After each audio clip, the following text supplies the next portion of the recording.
Pacific Ocean hariba Mahasagar si onthokpa phibam amada bak chawi karigum nangna awang thangba chili gi samudra khongban dagi leinung da makhul lama prithibis si phauna bhutok tuna asomgi wang maduda asomgi makhul da phautorok lagasu adom Pacific Ocean gi saruk ama oriba magi masam oriba South China Sea da mak phaugalakani Pacific Ocean da mak ta khigani haibani prithibis gi mamai da masigi Mahasagar sina kayam pak san sandoklamgani haibadu hojik haijakri wafam dagi isa isa na dumang nainabiyo Prithibis ki mamai sigi saruk ahum thokpagi amadi Pacific matantana kallibani masoi chai Thokkhiba ithat khara khaki wa natana grah sigi apunba kangphal gilam saruk tagi Pacific Ocean matantana su pak chawse hele matang sdagi aikoina khangjin baya hairagadi karigumba hariba ngakpa phangna pak chawba sumba Pacific Ocean state maram amana traga amadagi mi mang khilaki thoklagadi mi oidu phangbi oi thokpasi atki matik nemi thibada tuki matik wagani arugo oigani haiba wafamsni ngasigi video sidi supak chawba ising box daida Jose Salvador Alvarenga ko bani pamana numit chamri kuntrani pani karamna mathantalen ki amasung kamdong mabukan ki rescue top ki habat gumba Asengba Thokkhiba Prithibida Khwaidagi Dao Yadaba Nupa Amagi Wari makhak taminasi hojiki oina nipasna asobo ising yaida khwaidagi matam sangna mangluba amasung hingduna lerambagi world record tu pari bani extend amoina thamkhiba magi world record simakti hathu kanagum matana thugar kadaba leirui hainingi fare adudi ekhoi hojik magi sugumba laibak thiba thoktoksi karamna karidagi thokhi haibadu marichum namtung taminasi numitu 2012 ki November tarik 13 ni Mexico hariba mafam sida Thokkhiba wari ni Alvarenga experience leibadgumba nga fawani pamani hariba numit state Alvarenga magi maruf Ezekiel Cordova kawani pamaga loinana nga phana ba hi macha ama tongduna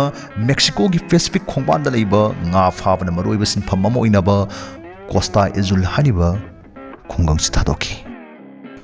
hi du thoba horoktringai makhoi anina hainabadi pangkui kuigumsi yarim kai thuna halakna hona si haiba wafamsni maramsna makhoina thorokleba hi dusu piktru pikpatanatana makhoina thengna doriba dugumba manglakna bugumba thongdoktuga thenggaina nabagi sem sarakpa leite janjamata dorokpa natte sengna harabada makhoigi hi si Kevin du meter taret haidi fit ta haragana fit kulumdoi tamak sangba dugumba mathak kuptaba motor macha amakakka pharak panga hapchinanaba refrigerator amakakka yauba apikpa kenyu haidi nga phabresin nanaba hi amakhangni apikpa hi makhoisu nongsingi phibamdu kya phabdi oide nong nungsitti soidan lakpe ai khangna laibak enghorusi khongbandagi pangtap thaptok traga loire yam lamna sangsillu traga loire haina duna sumna akiba phangna park sana sandokliba Pacific Ocean da makhoigi piklaba hinaudu madu thokthagibani khongbandagi yairomda kilometer jam kulum thozilapma matamdu daida nonglei nungsina makhoigi hidu irol nongda namsinduna halage matagum humdat pahorakhi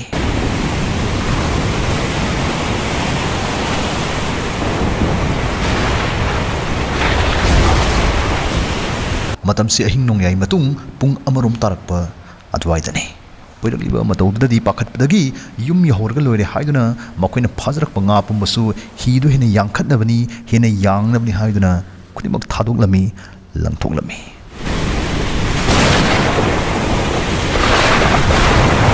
hojik makoigi hinauduna khongbal yaugadaba kangphal yaugadaba si pung taruklom wale ayuki pung tare taslakpadadi khongbal yaugadaba kilometer kun mari tamak ngaisilakdabani kangphal maya naksilakpaduna khulonabagi chingsang pareng bu fawba mamin ubu phanglaklabani adubu onthokpagi laibak haibaduni mayum yoram dai du daida higi motor du bera toksilakpadagi hi du mafam du daida japlep khirame hi honaba nau natraga khong notnaba khongnet kumbasu amata yaudaba maramna hi du honba yada leidingai masing mason naiba akan menuksituna hi du iai tamna humdekpa hore ki thakatbana masapum niklaba matam dudaida ngai hakkiwina makhoi anigi laibak phaba hairagadi pau phonanaba radio dudi yadun lerambaduni taha makhoi boss ta makhoina leiriba piraidu position do khanghanduna makhoi bu kanbiranaba wahi khara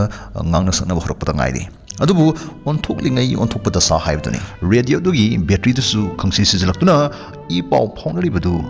marukta khangda thadatki Higi motor yadringi charak today the mapan ka pau phone naba amata ngaidaba pambai oriba radio du suya selectable mikup today the makoi ni phorong da ba ki tu jungba makoi gi thamoi da chongnong da ba mihul gi khongjel mihul gi ayang madu isa isa da pansin miduna bhamna mutung sagat piyo makoi gi boss na sinduna makoi ani bu thi humbagi thabak ti paikhat pirakhi adubu numit kyani changna thiramuksu makoi gi hi dudi tam thiba nong leiduna thamna humdok man kiba maramna makoi bu phanglakhini haibagi ingidi rang mada phanglaktrawada thi humbagi thabak tu toktokhi supnagi numit mangani khaktada makoi gi hi dudi khongbaldagi kilometer chamri yankai thamna humdokhrabajani maikai marida ising natana karigumbi amata mami sami pau udraba matangni khudong thiba tare taknaba nongthokta ingit piboina kapkhanaba nongmai flaregan ama kari ma yawsu nate atopa mi gi hi lakpo ramuksu makoi gi hi du yadre amta kanbir law hainabagi upai haibabu makoi gi di makut haiba chongphanba law khongba khakta soidoribani asuk pak chawai paks dadi athapa arapa haibasi achaw yeknaba mani maramsna hariba khut haiba law khongba hariba singsidi manapang ba samu mathunda pena khongbagum thoktoribani Sigumba pibam tanpam sidadi makoigi hingbagi oithokpasi adugi mating name khraibasi masa masana su khangjarame mayumdagi pujarakpa chana thaknaba hundokpada yawkhibana hingnabgidam makoi makut anga macha macha masung hiruda tongsilakpu section phaduna hingna chaba horakhi ningsingba yai motor yaringai mayum yawnaba chenbada mayum yawnaba thawbada hidu yangkhatnabani haiduna nga phanaba khulai langna chung khudingmaksu makoini singda thadakhrabani maramsina nga phage chinjak tangi hairagasu makoina sinaba yabu khulai haibabu masa masa gi hakchang du khak ngairabani lu kokpada len taba haiba pawrodu matangsda chapchana sinaba yai makoina ipaktuda tawramba plastic bottle sing khunjili amasung nong tarpa ngaiduna maduda thaknanaba nong sing yasili adubu matong kuina nong taraktaba matamdadi makoina makuna phakhiba thengugi I natraga masagi yungoina batalda hanjinduna hegek thai supnagi tawri luptri haiba khaki tongba khak yaba uba kumba hi amada asumna thabum kya lelakpagi mahawdu kamdawramgani haibdudi isa isa na sagat piyo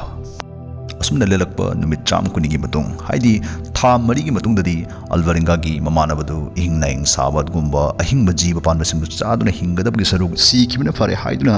chaw thau haiba yaraktre chadabana sum sonjilak tha mari gi matung staida mamanabasi Pacific ki pakta hidugi mathakta mamit manaon khatuna longthoktuna sijilakhi matangstagidi Alvarenga masagi khonjal natana atopa taibang mi amatagi khonjal tawa phangda masak uba phangda nungsina sitpa maikaida humduna hingna norok kabaga manaba adgumba khongchat amada tawduna chalamme magi punsida khwaidagi thamoi sokpa thodok amasu yaidura thokhi tha kya maigai marida atopa hi natraga jahas amta lakpa udna lelakdaba matung nongma pochai puba adugumba jahas cargo ship amakak lakhi maduda tonglakpa miyoi marinasu maburame adubu mana makut hai humduna makut khattuna kanbina phana kaujragasu sithraba khonjelduna phana law khongjragasu jahasu sungkham khamlamda thauduna dumak jatkirame tha kya naitom yaidelel gamatum ma mai keitamna jahas lakpa ubada thawai hinglani thawai kanbirani khanjaruba nathai biramlabada mana phawrongdaba ningba kaibagi hulludi wahina phungdokpa ngammagi wangbadane tha taramathoi gi matungdadi Alvarenga Ayadaba hi machaduga khongbandagi kilometer 9,000 lapthokhirame matangstadi manili charakpa mathak thangba phuritu machet tatuna sekaire yakna langna sariba nungsadagi amasung ayingbadi ngakthongnaba mana litliba haibabu sumnagi sweat sanamakam ngairabani mamaithangda nongma chahi amaga tha anigi matungda numittu 2014 gi January tarik 13 ni Alvarenga namagi hi dugi akoibada tekli toba yubi tawsilakpa urame loinana uchek makhal khrasu magi hidugi nakchaki phipan singda tongsilakhi mapungda anakpra kangpha leire khanna mamangda tawri yubi singdugi lambi paring tamduna makhun hotuna sum honjelakpada mi ta daba man badugumba island ithat ama mamangda leiribadu madu rakhi ithatu yawnaba makhun hotuna honjinbada nongmagi tangkhai amsu changkhibani ithatsi yorakpadari Alvarenga mayumdagi kilometer 13 romdi lapthoraklagani turoing aru esum lakpada yum ama ubdagi changsinduna thong thilubda numit chamri ga kuntrani paning matungda mabu tengbang bigadaba mabu kanbigadaba taibung misingdu thengnaki pukjel chawba mafamsigi miyoisingna khuting thokpirakpadagi Alvarenga uchinna yum phawdi yokjaki adubu mayum yorna phaw Alvarenga gi onthoklingai onthokpada sadudi ꯍꯧꯖꯤꯛꯁꯨ ꯂꯣꯏꯔꯝꯗ꯭ꯔꯤ maga chaninakiba chada thakta yaide laikhidraba mamanabdugi asiba hakchangdu mana chathokhi haiba wafamsidai maral siduna laikhidrabagi manungna maonda sale oina $1 million ama pigidabani haina wail sangda wakatsilaki